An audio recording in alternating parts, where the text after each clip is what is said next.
Hi అండి. నన్ను అభిమానిస్తూ నా ఛానల్ని కానీ నా వీడియోలు కానీ అభిమానిస్తూ నన్ను చక్కగా ముందుకు తీసుకెళ్ళే నా అభిమానులందరికీ కూడాను ఎంతో ఎంతో కృతజ్ఞతలు అభివందనలు కూడాను తెలుపుకుంటున్నాను. నేను అందరికీ నమస్కారం నమస్కారం నమస్కారం. కానీ వన్ సెక్షన్ ఆఫ్ పీపుల్ ఏంటంటే ఏడుపు కొట్టు మొహాలు వేసుకుని ఏడుపు కొట్టు మాటలు మాట్లాడుతూ ఉంటారు. ఏడుపు కొట్టు మాటలు అంటే వాళ్ళ వరకు వాళ్ళు ఆ ఏడుపు కొట్టు ఉంటే బాగానే ఉంటుంది. కానీ ఏంటంటే వాళ్ళు మెనేస్ అంట, వాళ్ళు ఒక సంఘంలో ఒక మెనేస్, ఒక బెడద లాంటిది అనమాట. ఒక పురుగులు ఒక చెద పురుగుల బెడద ఎలా ఉంటుందో అట్లా అనమాట. ఇట్లాంటి వాళ్ళు న్యూసెన్స్ అంటాను నేను. కాబట్టి ఏంటంటే పవన్ కళ్యాణ్ గురించి ఏం మాట్లాడకూడదుట. నేను పవన్ కళ్యాణ్ గురించి మాట్లాడకూడదంటే అతను సినిమా యాక్టర్గా నేనేం మాట్లాడను.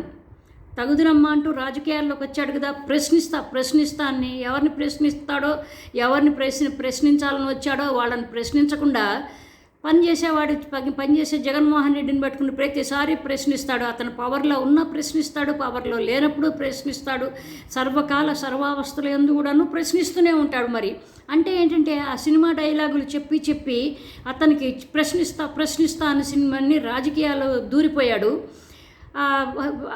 పిత్రేసు గ్యాంగులందరికీ కూడా చాలా బాగుంది. పిత్రేసులని కరెక్ట్గా పంచి ప్రభాకర్ భలే బాగా పెట్టాడు పేరు, పిత్రేసులని. ఎందుకంటే వీళ్ళందరూ స్కూల్ డ్రాప్అవుట్స్, కొంతమంది గ్రాడ్యుయేట్స్, పోస్ట్ గ్రాడ్యుయేట్లు, మంచి వాళ్ళు కూడా ఉన్నారు. కానీ ఏంటంటే అన్ఫార్చునేట్లీ వాళ్ళు కూడా ఏంటంటే వాళ్ళ జ్ఞానం వాళ్ళ బుర్ర ఉపయోగించకుండా పిచ్చి వాగుతుంటారు. కానీ to some extent I don't mind their comments. నేను ఇంకోటి ఏంటంటే సూటిగా అడిగే ఇష్యూ బేస్డ్ విషయాల్ని నేను డెఫినెట్గా నేను సమాధానం చెప్తాను నేను కామెంట్లో. కానీ ఏంటంటే తిక్కగాను వెర్రి మొర్రి వాగితే మాత్రం చెప్పుతో కొట్టినట్టుగానే సమాధానాలు చెప్తాను నేను. కానీ ఏంటంటే ఇప్పుడు నేను ఏదన్నా పవన్ కళ్యాణ్ ఎందుకయ్యా ఈ నోములు ఈ వ్రతాలు అని ఏదన్నా వీటి గురించి మాట్లాడాను అనుకోండి, అంటే ఏంటి మీరు ఎందుకు లిప్స్టిక్ వేసుకున్నారు, మీరు ఎందుకు హెయిర్ కట్టుకున్నారు, మీరు ఎందుకు లాగు చొక్కాలు వేసుకున్నారు, మీరు ఎందుకు డ్రెస్సులు వేసుకున్నారు, ఒరే ముండల్లారా నేను ఏదో వేసుకుంటా. ఇప్పుడు నాకేమి కొత్తగా పెళ్లి సంబంధాలు చూడటల్లా, సరేనా? నేను ఒక గ్రాండ్ మదర్ని, సరేనా? నా ఇష్టం వచ్చినట్టు నా జీవితం ఇది. ముసిలాళ్ళందరూ కూడాను అడ్డమైన లిప్స్టిక్లన్నీ వేసుకుంటున్నారు. వాళ్ళే రాజకీయ నాయకుల పెళ్ళాలందరూ. వాళ్ళని అడిగే దమ్ము లేదు ఒక్క ఎదవకి. నన్నే అడుగుతారు నా ఇష్టం వచ్చినట్టు. నేను నా పర్సనల్ వ్యక్తిగత వ్యవహారాలు నావి. కానీ ఏంటంటే ఇష్యూ బేస్డ్ పాలిటిక్స్. నేను ప్రశ్నలు అడుగుతున్నప్పుడు మాత్రం సమాధానాలు చెప్పాల్సిన బాధ్యత మీకుంటుంది. బాధ్యత లేనప్పుడు మూసుకొని కూర్చోండి నోర్లు. అంతేగాని నువ్వు లక్ష్మీ పార్వతివా, నువ్వు శ్రీరెడ్డివా, శ్రీరెడ్డికి ఏం చేశాడు మీవాడు? ఎంత అన్యాయం చేస్తే అమ్మాయి పారిపోయింది. అదేమంటే ఏదో ఒక చిన్న మాట పట్టుకుని మా అమ్మని తిట్టావు అని చెప్పేసి యాగి చేసి పడేశాడు. దాని గురించి కూడా నాకు అవసరం లేదు. ఆ విషయం గురించి కూడా అమ్మాయి చూసుకుంటుంది, ఆ అమ్మాయి ఆ విషయాలు. కానీ ఏంటంటే పాలిటిక్స్లోకి వచ్చాడు, వచ్చిన పెద్ద మనిషి వచ్చినట్టు ఊరుకోకుండా ఎగిరి గంతులేసిన తర్వాత ఇంకోటి ఏం చేస్తాడంటే సుగాలి ప్రీతి అన్నాడు. ఆ సుగాలి ప్రీతి ఏం చేశావు? నీ ప్రభుత్వం వచ్చింది కదా, సిబిఐ ఎందుకు వేయలేదు, దర్యాప్తు ఎందుకు జరగలేదు అంటే నీకు సుగాలి ప్రీతి అనే ఒక పేరు ఒక సరదాగాను నీకు మాట్లాడటానికి ఒక కొత్త రకంగా ఉంది. ఎందుకంటే అది ఒక ట్రైబల్ పేరు లాగా ఉన్నది, ఒక విచిత్రమైనవి. నీకు ప్రతిదీ సినిమా డైలాగులు చెప్పటము, సినిమా డైలాగులాగా చూడటం అలవాటేమో ఈ నటుడికి. కానీ ఏంటంటే అన్ఫార్చునేట్లీ ఇట్లాంటి నటులు సినిమాల్లోకి వచ్చినప్పుడు ఏం చేస్తున్నారు, రాజకీయాల్లోకి వచ్చినప్పుడు సినిమాలు వదిలిపెట్టేయాలి. ఎంజి రామచంద్రన్ నువ్వు చూడలేదా? ఎంతసేపటికి నాకు అవ్వి కావాలి, అవ్వ కావాలి, బువ్వ కావాలంటే నడవదు. కాబట్టి ఏంటంటే ఏది ఎట్లా చేయాలో అట్లా చేస్తే నిఖార్సుగా ఉంటుంది. 4 కాలాల పాటు జనాలు మన గురించి చెప్పుకుంటారు. లేకపోతే వెకిలి మాటలు మాట్లాడుతుంటే ఇట్లాగ నవ్వులు పాలవ్వాల్సి వస్తుంది. ఎక్కడో ఆడాళ్ళు చేసే కుంకుమలు, పసుపు కుంకుమలు, సంధి గొబ్బెమ్మలు ఇట్లాంటివన్నీ మనం చేస్తుంటే అసహించుకుంటారు జనాలు. అయితే ఈ అభిమానులని నేను ఒకటే అడుగుతున్నాను, నేను కొన్ని ప్రశ్నలు అడుగుతున్నాను. ఆ సుగాలి ప్రీతి గురించి ఎందుకు దర్యాప్తు కావాలని అడగలేదు? తర్వాత విశాఖ ఉక్కు కర్మాగారం అది నేను ప్రైవేటైజేషన్ చేయాలంటే నా చేతిలో ఏం లేదు, నాకు బలం లేదు, ఎమ్మెల్యేలు లేరు, నాకు కనీసం ఒక్క ఎంపీ ఉన్నట్టయితే కూడాను ఎన్ని కథలు చెప్తాడో ఆ పవన్ కళ్యాణ్ నేను చెప్పలేను. సినిమా స్టార్గా, నేను సినిమా యాక్టర్గానే మాట్లాడుతున్నాను. అతను నా దృష్టిలో అతను he cannot become a politician అంటాను నేను. ఒక్క ఊరికి ఏదో అభిమానులు ఉన్నారు కదా అని చెప్పి వచ్చాడు, సరే వదిలిపెట్టేసేద్దాం, ఆ అభిమానులు వాళ్ళు చూసుకుంటారు, నాకు అవసరం లేదు. అయితే సుగాలి ప్రీతి గురించి ఏం చేశాడో మరి ఇంతకు తెలీదు. ఆ ఉద్దానం అని అడిగా. అంటే ఏంటంటే ఎక్కడో ఉంటాడు ఈయన హైదరాబాద్లో ఉన్న వాళ్ళకి ఆ ఉద్దానము, ఈ సుగాలి ప్రీతులు వాళ్ళకి అంతగా తెలీదు. కాబట్టి ఏంటంటే ఉద్దానం, అబ్బాయి ఎంత తెలిసాడు, ఎంత తెలుసుకున్న పండితుడు ఈయన అనుకుంటాడని ఉద్దానం ఉన్నాడు, ఎగిరి గంతులేశాడు. ఏం చేయలేకపోయాడు అప్పుడు చంద్రబాబు గవర్నమెంట్లో. జగన్మోహన్ రెడ్డి వచ్చాడు. జగన్మోహన్ రెడ్డి శుభ్రంగా ఉద్దానం చక్కటి బ్రహ్మాండమైన, అసలు గర్వపడేలాగా, ప్రపంచం ఆంధ్రదేశం మొత్తం గర్వపడేలాంటి హాస్పిటల్ తయారు చేశాడు, కిడ్నీ స్పెషాలిటీ హాస్పిటల్. దాని గురించి ఒక్క మాట మాట్లాడు. అదే మన బాసులు మన ప్రభుత్వంలో చేస్తే అబ్బో మేము వచ్చేసాం అని చెప్పేసి మొత్తం డబ్బా కొట్టుకుని కాలర్లు ఎగరేసుకోవటమే. తర్వాత 10 లక్షలు డబ్బులు ఇస్తాను యువతకి, వాళ్ళకి అసలు వాళ్ళు నిరుద్యోగం అంటే పారద్రోలుతానని పిచ్చి నోటికి వచ్చిన అడ్డమైన మాటలు మాట్లాడాడు. ఏమైంది మరి? ఒక్కళ్ళకు కూడా ఇవ్వలేదు కదా. ఎందుకు ఇవ్వలేదు? ఉన్న ఉద్యోగస్తుల్ని కూడా ఓడగొట్టారు. వాలంటీర్లను ఓడగొట్టేసేసి సచివాలయం సిబ్బంది చేత అన్ని వెట్టి చాకరీ చేస్తున్నారు. ఇదేంటని ఎవరు అడగటానికి వీల్లేదా? ఇప్పుడు స్టీల్ ప్లాంట్లో 4,000 మందిని రాత్రికి రాత్రి ఉడాయించేసేసారు, మొత్తం నాశనం అయిపోయింది. ఆ 4,000 కుటుంబాలు, 4,000 మంది అంటే 4,000 కుటుంబాలు. ఆ 4,000 కుటుంబాల్లో ఈయన అభిమానులు ఎవరు లేరా? సర్వనాశనం అయిపోలేదా వాళ్ళ కుటుంబాలు? మరి నాకు ఒక్క ఎంపీ ఉంటే బాగుండేదని. ఇప్పుడు ఎంపీలు బాగానే ఉన్నారు కదా. అక్కడ ఉన్న ఎమ్మెల్యే కూడా మనవాడే కదా, మనకు సంబంధించిన వాడే కదా. మరి ఎందుకు చేయటం లేదంటే అవేం వద్దు. ఊరికే జగన్మోహన్ రెడ్డి మాత్రం అన్నిటికీ కూడా ఎగరటానికి పనికొస్తాడు. జగన్మోహన్ రెడ్డిని పట్టుకుని అడ్డమైన మాటలు మాట్లాడాలి. జగన్మోహన్ రెడ్డి ఏం చేశాడు? నిజంగా చిత్తశుద్ధి ఉంటే ఆ జగన్మోహన్ రెడ్డి కట్టించిన ఆ మెడికల్ కాలేజీల్ని ప్రైవేటైజేషన్ చేయకుండా ఉండాలి, ఆపాలి. నిజంగా ప్రేమ ఉంటే ప్రజల మీద. అంతేగాని వాళ్ళు ప్రజల మీద ఎందుకు ప్రేమ అంటే వాళ్ళు మన సినిమాలు చూడాలి, వాళ్ళు బ్లాక్లో కొనుక్కోవాలి, వాళ్ళు చెమటోడిచి సంపాదించిన డబ్బులన్నీ మన మీద పెడితే మనం పోజులు పెట్టేసేసి తిరగాలన్నమాట. అయితే బాలకృష్ణ, సినిమా నటుడు బాలకృష్ణ, ఆయన పొలిటీషియన్గా నేను చూడను. I'm sorry. ఎందుకంటే ఆయన బావగారు అక్కడ ఉన్నాడు కాబట్టి, వడ్డించే ప్లేస్లో ఉన్నాడు కాబట్టి, విస్తరేసేవాడు ఉన్నాడు కాబట్టి అక్కడ భోజనం చేస్తున్నట్టుగా కనిపిస్తాడు నాకు. ఆయన సినిమా వాళ్ళకి చాలా ఒక అగ్రకులం అనే ఒక గొప్ప ఒక ఫీలింగ్ ఎక్కువ. సరే, అగ్రకులం, ఈ కాపు కులస్తులు, ఈ కాపు కులానికి చెందిన పవన్ కళ్యాణ్కి చెందిన అభిమానులందరూ కాపులు కాబట్టి వాళ్ళందరినీ కూడాను అలగా జనం అని చెప్పి నాన్న యాగి చేసి పడేశాడు. మరి అదే బాలకృష్ణకి చెందిన పార్టీలో ఈ పవన్ కళ్యాణ్ ఇప్పుడు కూటమిలో ఉన్నాడు.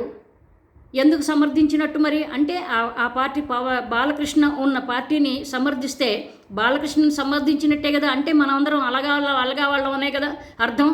అది ఒకసారి మీరు ఆలోచించుకోండి మరి, సరేనా? కాబట్టి ఏంటంటే అనేది ఒకటి, చేసేది ఒకటి ఎట్టా ఉండకూడదు. మాటలకి చేతలకి చక్కగా ఒకటేలాగా ఉండాలి, పొంతన ఉండాలి.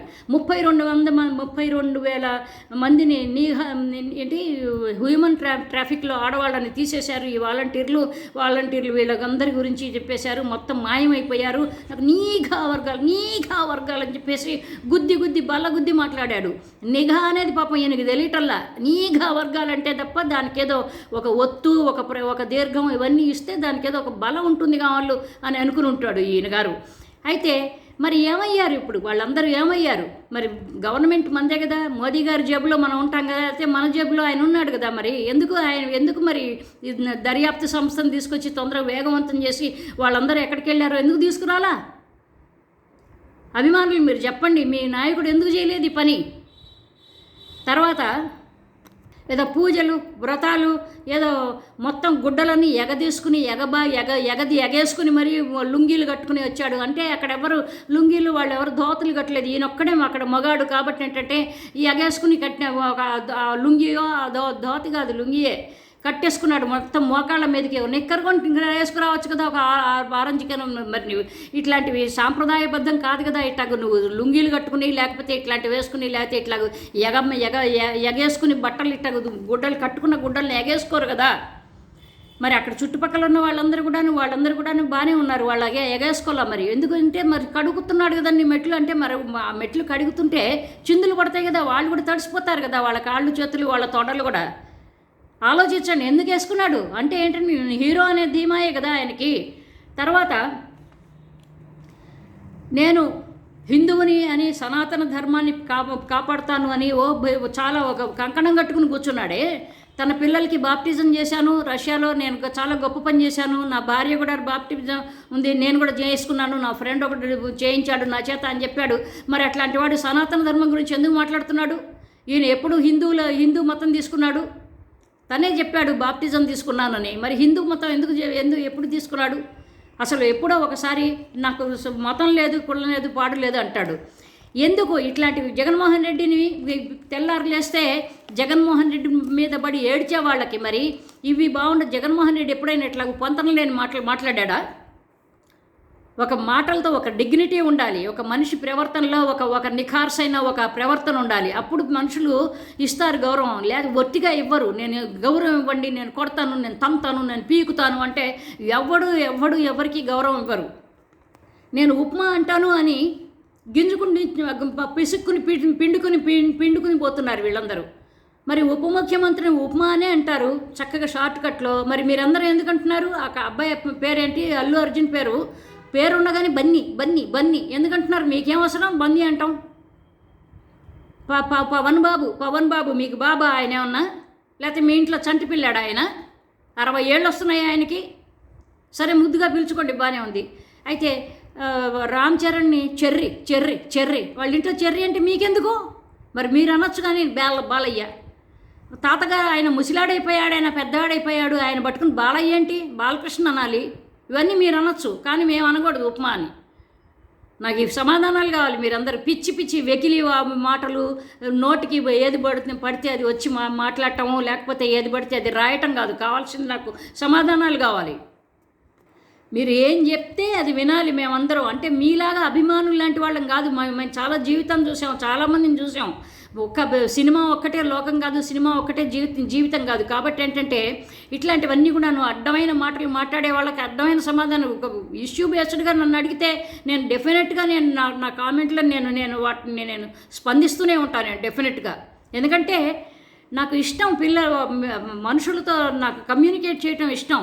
అంతేకాని మీ నాయకుడిలాగా వచ్చేసి ఇప్పుడు తుర్రుమని ఏదో మాట్లాడి తుర్రుమని వెళ్ళిపోతూ ఉన్న వాళ్ళ మనిషిని కాదు నేను వీడియో చేశానంటే నేను ఒక రెస్పాన్సిబిలిటీతో చేస్తాను. నాకు ఒక బాధ్యత ఉన్నది, చేస్తా. అంతేగాని ఇష్టం వచ్చినట్టు మీరు ఏదో మాట్లాడితే అదేదో మీరు వాక్కోండి, మీ వాగుడు నేను అట్లా చేయను. I respect you all.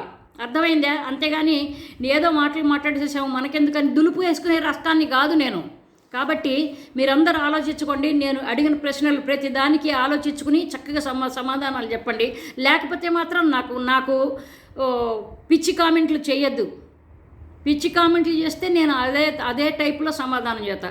ప్రేమ ఇస్తే నాకు 10 రెట్లు ప్రేమ ఇస్తా. తిక్క మాటలు మాట్లాడితే తిక్కగానే సమాధానం చేస్తా. సో అందుకని ఏంటంటే ఇవన్నీ కూడా ఆలోచించుకోండి. మీరు అనవసరంగా రాద్ధాంతాలు చేసుకోకండి. అనవసరంగా ఎక్సైట్ అయిపోయి ఎక్కువగాను ఓవర్ యాక్టింగ్ చేయొద్దు. యాక్టింగ్ చేస్తాడు మీ నటుడు చేస్తాడు. ఆయన నటనలను చూసుకోండి. ఆయన తాతగారు ముత్తాతగారు అయ్యే వరకు చూసుకోండి. మీరు తాతలు అయ్యే వరకు చూసుకోండి. మాకు అవసరం లేదు. కాబట్టి ఏంటంటే ఇష్టం వచ్చినట్టు మాట్లాడటం, ఇష్టం వచ్చినట్టు మీకేదో మీ ఒక సినిమా స్టార్ వాళ్ళ గురించి సినిమా స్టార్కి సంబంధించి నేను అసలు ఎప్పుడు అది కామెంట్ చేయను. కానీ సినిమా స్టార్ అని అంతమంది మీ అందరినీ అడ్డంగా డాల్లాగా పెట్టుకుని వచ్చిన ఈ సినిమా తార ఈ సినిమా తార రాజకీయ నాయకుడిగా అయిన ఒక పరిస్థితిలో ఇవన్నీ అడగాల్సి వస్తున్నది. రాజకీయ నాయకుడిగా ఉండాలి. నీకు తెలియదా? నీవు తెలుసుకో. 1 సంవత్సరం స్టడీ చెయ్యి. అన్నీ పుడుతూనే అన్నీ నేర్చుకుంటారా? కాబట్టి ఏంటంటే ఇవన్నీ కూడా నాన్ సెన్స్ అంటాను. అనవసరమైన జోలికి పోకండి మీరు. అనవసరంగాను ప్రశ్నలు అడిగిన దానికి సమాధానం చెప్పాలి. పొలిటీషియన్ అనేవాడు సమాధానాలు చెప్పాలి. లేదు అతను చెప్పడంటే అతను మీరు చెప్పాలి. అంతేగాని ఇష్టం వచ్చినట్టు అడిగిన వాళ్ళని తిట్టిపోస్తే అది ఆ ఫలితాలు వేరేగా ఉంటాయి. సో అదండి సంగతి. సో ఇంకొక మంచి టాపిక్తో మళ్ళీ కలుద్దాం. బై అండి. Love you all. బై.